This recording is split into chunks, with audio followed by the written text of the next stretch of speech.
Good morning students. हम लोग chapter first पढ़ रहे थे, history French revolution.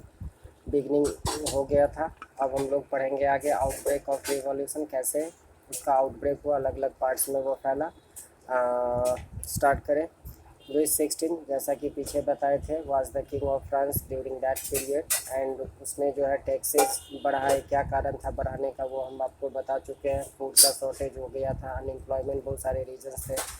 And how do you think he could have gone about doing this? In France of the old regime, the monarch didn't have the power to impose taxes. हाँ, France में जो old regime था, old regime मतलब 1798 से पहले का जो period है उसको फ्रांस में ओल्ड regime के नाम से जाना जाता है। कल उस दिन भी बोले थे आपको हम। तो मोनार्क के पास पावर नहीं था, टैक्स जो है वो अकेला अपने हिसाब से टैक्स इम्पोज नहीं कर सकता था। उसको मीटिंग बुलानी होती स्टेट्स जनरल की, जो कि आगे जो है वो नए टैक्सेस के लिए प्रपोजल को आगे बढ़ाता। और state general was a political body in which to which the three states send their representatives. However, the monarch alone could decide when to call a meeting of this body. The last time it was done in 1614. Okay. 5th May 1789 को Louis 16 ने called together an assembly of the States General to pass proposals for new taxes. A resplendent hall in Versailles was prepared to host the delegates. The first and second states sent 300 representatives each, who were seated in rows facing each other on two sides, while the 600 members of the third state had to stand at the back. The third state was represented by its more prosperous and educated members। जैसा कि हम आपको बोले थे कि 3 states थे वहाँ पे। सबसे पहला जो था वो क्लर्जी था, सेकेंड नोबिलिटी एंड थर्ड जो है वो बिजनेसमैन इंडस्ट्रियलिस्ट का था group.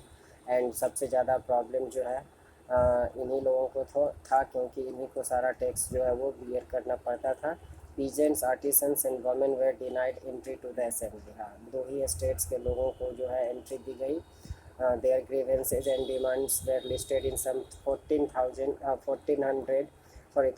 letters which the representatives had brought with them. Voting in the state generals in the past had been conducted according to the principle that each state had one vote. हाँ, पहले जो था voting वहाँ पे होता था वो इस प्रिंसिपल पे, इस सिद्धांत पे कि एक स्टेट एक ही वोट देगा। This time to Louis 16 was determined to continue the same practice, but members of the third state demanded that voting now be conducted by the assembly as a whole, where each member would have one vote. This was one of the democratic principles put forward by philosophers like Rousseau in his book The Social Contract. जब king ने reject किया इस proposal को तो third state के members जो है walked out of the assembly. The representatives of the third state viewed themselves as a spokesman for the whole French nation. हाँ, थर्ड स्टेट के जो रिप्रेजेंटेटिव थे यानी आर्टिसंस जो थे या फिर इंडस्ट्रियलिस्ट थे, वो अपने आप को जो है वो स्पोक्समैन की तरह व्यू कर रहे थे, यानी पूरे फ्रेंच नेशन का प्रवक्ता यानी उसका माउथ पर्सन। तो on 20th June they assembled in the hall of an indoor tennis court in the grounds of Versailles. They declared themselves as a national assembly, uh, and swore not to disperse till they had drafted a constitution for France that would limit the power. और उन्होंने अपने आप को एक national assembly के रूप में, उनका जो ग्रुप था वो थर्ड स्टेट वाले ग्रुप्स ने रिप्रेजेंट किया, मतलब डिक्लेयर किया। एंड वो उन्होंने ये प्रतिज्ञा करी, ये शपथ ली कि वे लोग तब तक वहाँ से डिस्पर्स नहीं होंगे, जाएंगे नहीं जब तक कि उन फ्रांस का खुद का जो है कॉन्स्टिट्यूशन फ्रेम ना कर लें, जिसमें कि मोनार्क का जो पावर है उसको रिड्यूस किया जाता। And they were led by Mirabeau, इस ये नाम याद रखिएगा, Mirabeau and Abbé Sieyès. Mirabeau was born in a noble family but was convinced of the need to do away with the society of feudal privilege. He brought out a journal and delivered powerful speeches to the crowd assembled at Versailles. और जो एब्बेसियस था वो originally एक priest था, पुजारी था। wrote an influential pamphlet called What is the Third State. While the National Assembly was busy at Versailles drafting a constitution, the rest of France seethed with turmoil. जो national assembly थी वो busy थी कहाँ पे, तो constitution draft करने में, जबकि बाकी का फ्रांस जो था वो टर्मोइल आ गया था उसमें, मतलब तूफान आ गया था, मतलब अलग अलग जगह पे आंदोलन चल रहे थे इस मोनार्की को उखाड़ फेंकने के लिए।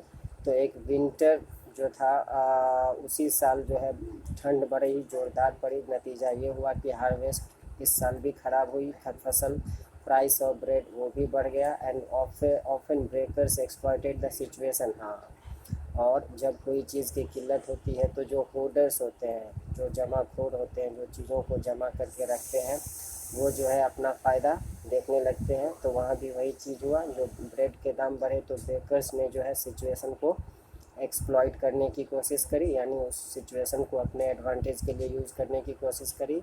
एंड सप्लाईज़ को होल्ड करना शुरू किया, उसको जमा करना शुरू किया। एंड लॉन्ग आवर्स जो है बेकरी में लाइन में लगने के बाद crowds of angry women stormed into the shops at the same time the king order to था।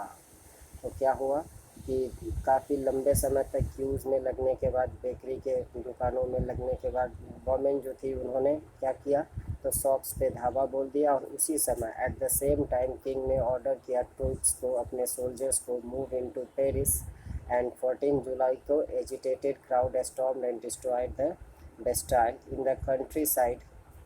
Rumors spread from village to village that the lords of manor, uh, lords of manor had hired bands of brigands who were on their way to destroy the ripe crops. Caught in a frenzy of fear, peasants in several districts seized hoes and pitchforks and attacked Chetioks. They looted, hoarded again grain and burned down documents containing records of manorial dues. A large number of nobles fled from their homes, many of them migrating to neighboring countries. अब क्या हो गया, situation बहुत ही भयावह हो गई। Country side में पूरे देश में ये र्यूमर फैल गया, ये अफवाह फैल गया कि विलेज टू विलेज जो है, गांव गांव में जो है lords of the manor, manor एक ये था, स्टेट था जिसमें कि लॉर्ड्स के लैंड्स एंड उसके मैंसन जो है वो महल वगैरह जो है वो बने हुए थे। तो अफवाह ये फैली कि lords of manor had hired bands of brigands who were on their way. तो लॉर्ड्स जो है उन्होंने ग्रुप ऑफ पीपल को इनवाइट किया है जो कि डिस्ट्रॉय कर रहे हैं राइप क्रॉप्स को। तो ये फ्रेंजी ऑफ फियर, पीजेंट्स जो थे बहुत सारे डिस्ट्रिक्ट के जो किसान थे वो अटैक कर दिया कौन सा जगह को, तो चेटियोक्स। चेटियोक्स जो है वो कैसल होता है, महल होता है, stately residence belonging to a king और ए नोबल मैन। नतीजा ये हुआ कि बहुत सारे लार्ज नंबर में जो नोबल मैन थे, किंग्स थे, वो जो है फ्रांस छोड़ के उनको माइग्रेट करना पड़ा। Faced with the power of his revolting subjects, Louis 16 finally. हाँ, अब सिचुएशन ये थी कि जो उसकी प्रजा थी लुइस 16 की, वो जगह जगह विद्रोह कर रही थी, जगह जगह आंदोलन हो रहा था।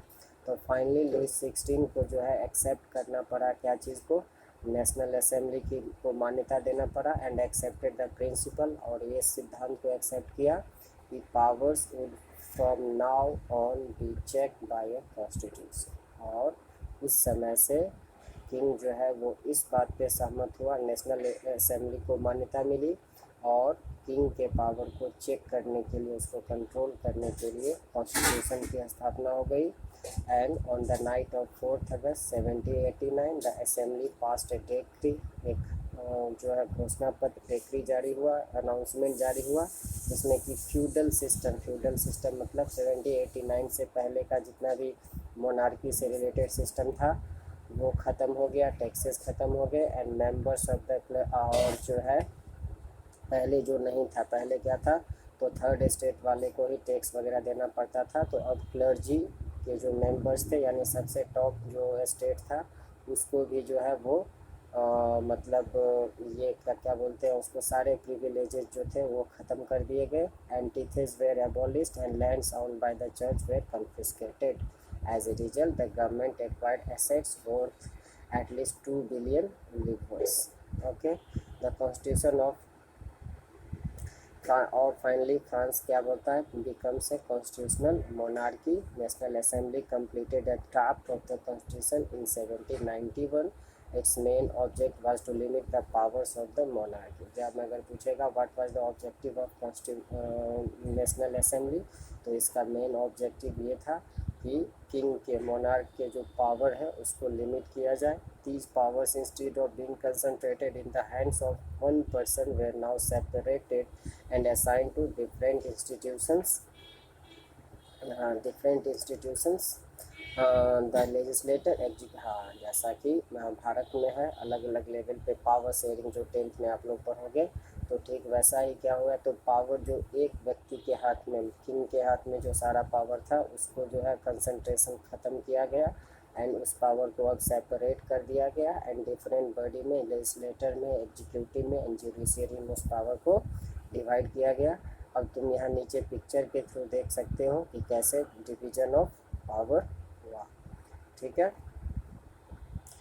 The Constitution of 1789 vested the power to make laws in the National Assembly, which was indirectly elected, that is, citizens voted for a group of electors who in turn choose the assembly. Not all citizens, however, had the right to vote.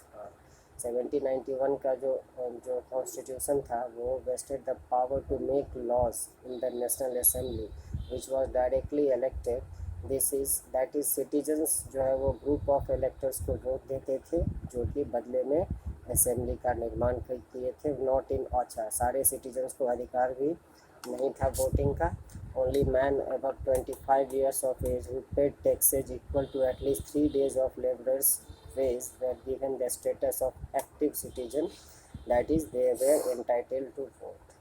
सिर्फ 25 साल से ज़्यादा उम्र के लोग जो कि tax देते थे, वो टैक्स भी कितना, तो लगभग 3 days जो एक लेबर का वेज होता है, मजदूरी होती है, उसके इक्वल जो टैक्स देते थे, ऐसे ही लोगों को स्टेटस मिला एक्टिव सिटीजन्स का, that where they were entitled to vote. The remaining men and women were classed as passive citizens। बाकी जो बचे लोग थे उनको पैसिव सिटीजन्स की स्टेटस मिली। To qualify as an elector and then as a member of the assembly a man had to belong to the highest bracket of tax payers. तो ये था सिचुएशन। उसके बाद क्या होता है, the constitution began with a declaration of the rights of man and citizens, rights such as the constitution की जो बिगनिंग थी उसमें क्या था, तो सबसे पहले राइट्स जो है वो एश्योर किए गए। Rights such as the right to life, जीने का अधिकार, freedom of speech, freedom of opinion, equality before law were established as natural and inalienable rights, that is they belong to each human being by birth and could not be taken away।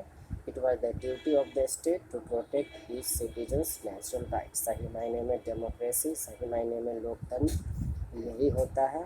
क्या, तो right to life, right to freedom of speech, freedom of opinion, विचार को व्यक्त करने का अधिकार, equality before law, ये सारे चीज़ को एस्टेब्लिश किया गया नेचुरल राइट्स के रूप में। इनएलिनेबल, जिसको कि तुम अलग नहीं कर सकते हो, हर एक ह्यूमन बीइंग को बाय बर्थ ये अधिकार मिला हुआ है कि वो अपने फ्रीडम को एक्सप्रेस कर सके, अपने फ्रीडम ऑफ स्पीच उसको मिले, राइट टू लाइफ मिले, राइट ऑफ ओपिनियन मिले और इक्वलिटी सबको मिले।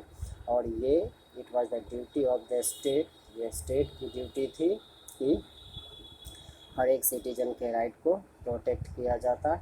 यहाँ पे आप ब्रैकेट में देख सकते हैं जो वो में बॉक्स में दिया गया है, the declaration of rights of man and citizen. देखिए क्या है, man and born and remain free and equal in rights. ठीक है, जैसा भी हम बोलें, the aim of every political association is the preservation of the natural and inalienable rights of man. These are liberty, property, security and resistance to oppression. The source of all sovereignty resides in the nation. No group or individual may exercise authority that does not come from the people। Liberty consists of the power to do whatever is not injurious to other। Liberty का मतलब हम और आप बहुत mistake करते हैं, उसको misunderstood करते हैं। लिबर्टी का मतलब हर एक वो काम करना जो कि किसी दूसरे के लिए इंजूरियस ना हो, नुकसानदायक ना हो। और लॉ के पास ये अधिकार है, कानून जो है वो क्या कर सकता है, तो right to forbid only actions that are injurious to society. उन सारे कामों को कानून के द्वारा प्रतिबंधित किया जा सकता है जो कि सोसाइटी के द्वारा सोसाइटी के लिए जो कि हार्मफुल है। ठीक है, तो अब France finally abolishes monarchy and becomes a republic. ठीक है। The situation in France continued to be tense during the following years. Although Louis XVI had signed the constitution, he entered into secret negotiations with the King of Prussia. Rulers of other neighboring countries too were worried by the developments in France and made plans to send troops to put down the events that had been taking place there since the summer। अच्छा, क्या हुआ? France का जो situation था वो और ज़्यादा tense होता जा रहा था, मुश्किल होती जा रही थी। हालांकि जो लुइस 16 जो किंग था उसने कॉन्स्टिट्यूशन तो साइन कर दिया था, लेकिन सीक्रेटली जो है वो दूसरे देशों के साथ, जैसे कि किंग ऑफ पर्सिया के साथ वो नेगोशिएशन कर रहा था, मतलब बातचीत चल रही थी उसकी। और जो दूसरे फ्रांस के जो नेबरिंग कंट्रीज थे, पोलैंड, पर्सिया, जर्मनी या दूसरे जो देश थे, उन सारे देश में भी जो है किंग जो है वो परेशान थे फ्रांस के डेवलपमेंट्स, वहाँ जो घटनाएं हो रही थी उसको लेके। And made plans to send troops to put down, हाँ, और उन्होंने प्लान्स बनाए और जो इवेंट्स फ्रांस में हो रहे थे उसको पुट डाउन करने के लिए। Before this could happen, national assembly ने अप्रैल 1792 में वोट करके डिक्लेयर कर दिया war against Prussia and Austria and Prussia के खिलाफ लड़ाई की घोषणा करी। And thousands of volunteers thronged from the provinces to join the army. They saw this as a war of the people against kings and aristocracies all over Europe. Yes, यही वो एक चीज़ थी जिससे कि जो रिवॉल्यूशनरीज थे उनको इंस्पिरेशन मिली। कैसे? तो फ्रांस की नेशनल असेंबली ने एक डिक्लेरेशन दिया कि लड़ाई की घोषणा करी पर्सिया एंड ऑस्ट्रिया के विरुद्ध। एंड थाउजेंड्स ऑफ वॉलेंटियर्स, स्वयं सेवक जो है वो रोड पे आए, प्रोविंसेस में अपने अपने प्रोविंसेस से, अपने अपने छोटे राज्य से जो है निकले, आर्मी ज्वाइन किया और उन्होंने इस मौके को एक वॉर के रूप में देखा।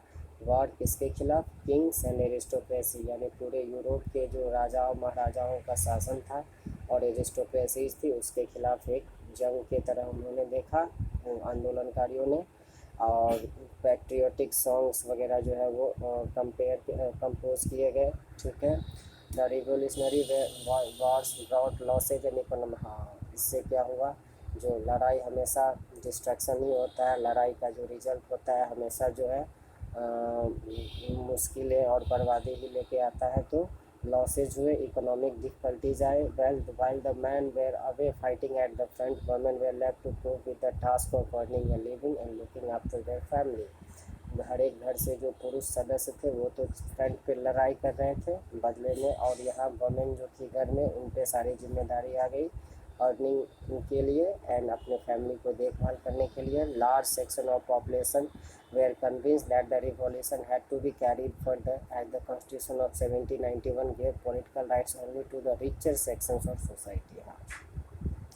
ज़्यादातर जो लार्ज सेक्शन ऑफ पॉपुलेशन वो इस बात से कन्विंस थे कि रिवॉल्यूशन ये आगे चलना ही चाहिए। क्यों चलना चाहिए? क्योंकि 1791 में हालांकि फ्रांस में कॉन्स्टिट्यूशन बना, तो पीछे हम पढ़े भी हैं, लेकिन ये कॉन्स्टिट्यूशन में जो है वो बिलीव करते थे लोग जो है ये कॉन्स्टिट्यूशन में पॉलिटिकल राइट्स सिर्फ और सिर्फ रिचर सेक्शन ऑफ सोसाइटी को ही मिला था।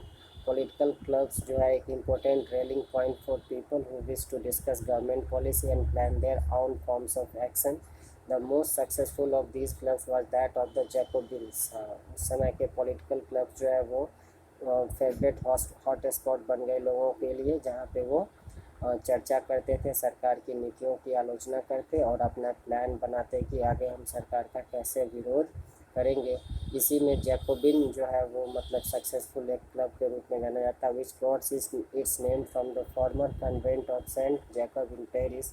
Women too, who had been active throughout this period, formed their own clubs। Section 4 of this chapter आपको बताएगा वमेन की एक्टिविटीज़ को। तो जैकोबिन क्लब्स के जो मेंबर्स थे वो mainly less prosperous sections of society से, कम धनवान व्यक्तियों का समूह था। उसमें स्मॉल शॉपकीपर्स मिलते, आपको आर्टिसंस मिलते, छोटे फुटकर दुकानदार मिलते, शू मेकर्स मिलते, पेस्ट्री कुक्स, वॉच मेकर्स, ये सारे लोग डेली वेज वर्कर्स। उनका लीडर जो था वो मैक्सी मिलियन रॉबिस्पेरी था।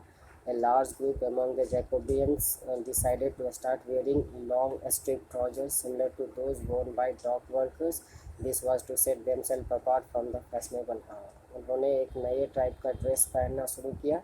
वो ड्रेस जो आप पिक्चर में देख सकते हो, जो कि उनको rest of the richer section of society से अलग करता था।